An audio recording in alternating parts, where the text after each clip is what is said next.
Hello everyone, গোলকের প্রবলেমগুলো করতে গেলেই আমাদের সব থেকে বেশি যে প্রবলেমটা হয় সেটা হলো কখন আমরা 4πr² ইউজ করবো আর কখন আমরা 4/3πr³ ইউজ করব। তুমি যদি গোলকের এই ক্ষেত্রফল এবং আয়তনের ছোট্ট পার্থক্যটা না বোঝো তাহলে দেখবে পরীক্ষায় বেশিরভাগ অঙ্ক এই চ্যাপ্টার থেকে আসা প্রায় ভুল হয়ে যাচ্ছে। তো চলো আজকে মাত্র আমরা কয়েক মিনিটের মধ্যে বুঝি যে কিভাবে কখন আমরা আয়তনের ফর্মুলা ইউজ করব, কখন আমরা গোলকের ক্ষেত্রফলের ফর্মুলা ইউজ করব। তো চলো ভিডিওটা শুরু করা যাক। প্রথমে এই বলটার কথা ভাবো, এরকম আরেকটা বল তৈরি করতে কতটা পরিমাণ কাপড় লাগবে। এখানে কি আমরা বলের ভেতরের অংশের কথা বলছি? না, আমরা শুধু বলের বাইরের আবরণ বা তলের কথা বলছি। তাহলে যখনই গোলকের বাইরের অংশ পালিশ করা বা রং করা বা ঢাকা দেওয়ার কথা বলবে, আর তখনই বুঝবে গোলকের সমগ্রতলের ক্ষেত্রফল বের করতে হবে। আর তার সূত্রটা হলো 4πr² বর্গ একক। এবার ধরো এটা একটি কাঠের নিরেট বল। এবার আমি যদি তোমাকে বলি এরকম আরেকটা বল তৈরি করতে কতটা পরিমাণ কাঠ লাগবে, এখানে কিন্তু আমরা শুধু বলের বাইরের তলের কথা ভাবছি না, এখানে আমরা বলের ভেতরে কতটা জায়গা নিয়ে রয়েছে সেইটা ভাবছি। তাহলে যখনই কোনো গোলাকার বস্তু কতটা জায়গা জুড়ে রয়েছে বা কতটা উপাদান রয়েছে সেই সব কিছু জিজ্ঞাসা করবে, তখনই আমরা গোলকের আয়তনের ফর্মুলা ইউজ করব।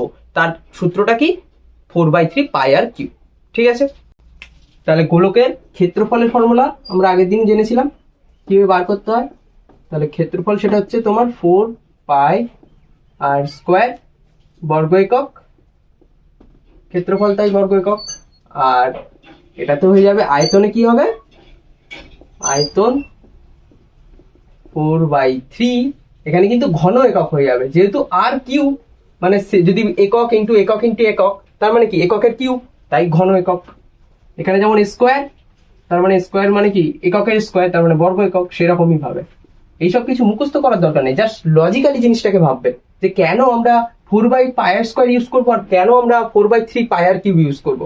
ঠিক আছে, আর এই ফর্মুলাটা যদি বুঝতে অসুবিধা হয় তাহলে অবশ্যই কমেন্টে লিখে দেবে, তাহলে আমি এই ফর্মুলাটা নেক্সট ভিডিওতে প্রুফ করে দেখিয়ে দেবো যে কিভাবে এটা আসছে। এটা আমরা বুঝেছিলাম যে একটা গোলকের ক্ষেত্রফল 4খানা বৃত্তের ক্ষেত্রফলের সমান হচ্ছে, তাই এটা 4πr² হচ্ছে। এবার চলো একটা প্রবলেম সলভ করি যেখানে আমরা এই দুটো ফর্মুলা ইউজ করব। সাপোজ একটা বল,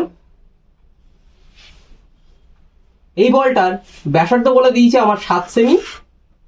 ঠিক আছে, সাপোজ 1 নম্বর কোশ্চেনে বলেছে যে এই বলটা তৈরি করতে কতটা খরচ পড়বে যদি 1 বর্গ সেমিতে 1 টাকা হয়। ঠিক আছে, তাহলে প্রথমে আমার এখানে কতটা খরচ পড়বে, তাহলে আমরা কি বার করব? ক্ষেত্রফল বার করব।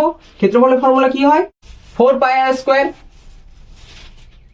তাহলে 4 ইন্টু পায়ের মান 2/7 ইন্টু r² এর মান কি হবে? 7 ইন্টু 7।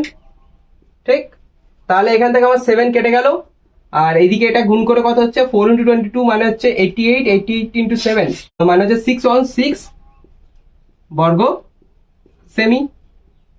রাইট, এবার খরচ পড়বে কতটা? যদি 1 বর্গ সেমিতে 1 টাকা খরচ হয় তাহলে পুরো বলটা তৈরি করতে কত টাকা খরচ হবে? 616 টাকা খরচা হবে। অতএব খরচ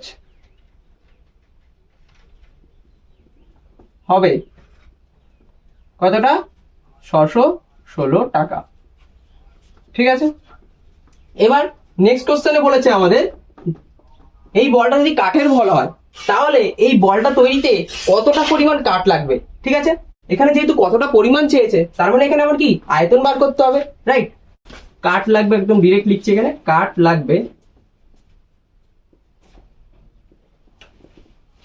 4/3πr³। πr³ আচ্ছা, 4/3 যেমন আছে থাকবে, পায়ের মান 2/7 ইন্টু আর এর কিউব হচ্ছে 7 ইন্টু 7 ইন্টু 7। এবার কাটাকুটি হলো এখানে 7। আচ্ছা, ওপরে আছে তাহলে 4 ইন্টু 22 ইন্টু 7 ইন্টু 7/3। ঠিক, তাহলে 4 ইন্টু 22 ইন্টু 7 করলে হচ্ছে তোমার 616, আর এটা গুণ করলে হবে 43/3।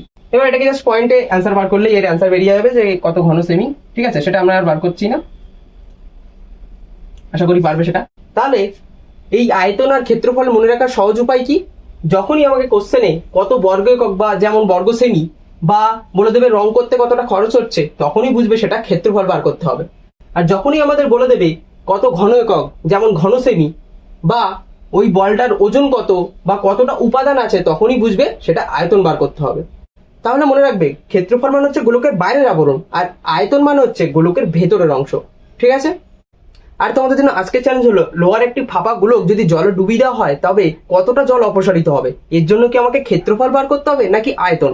অবশ্যই কমেন্টে উত্তরটা জানিয়ে দিও। তাহলে আজকের ভিডিও এত দূরই। নেক্সট দিন আমরা আরো একটি ইন্টারেস্টিং টপিক সম্বন্ধে আলোচনা করবো। তো ভিডিওটা ভালো লাগলে লাইক করে দিও এবং বন্ধুদের মাঝেও শেয়ার করে দিও। আর এরকম ইনফরমেটিভ ভিডিও দেখতে এখনই চ্যানেলটিকে সাবস্ক্রাইব করে পাশে থাকা বেল আইকনটি প্রেস করে অল করে রেখে দাও, যাতে এরকম নতুন নতুন ভিডিও তোমাদের সামনে সবার আগে আসে। তাহলে দেখা হচ্ছে পরের ভিডিওতে। ধন্যবাদ।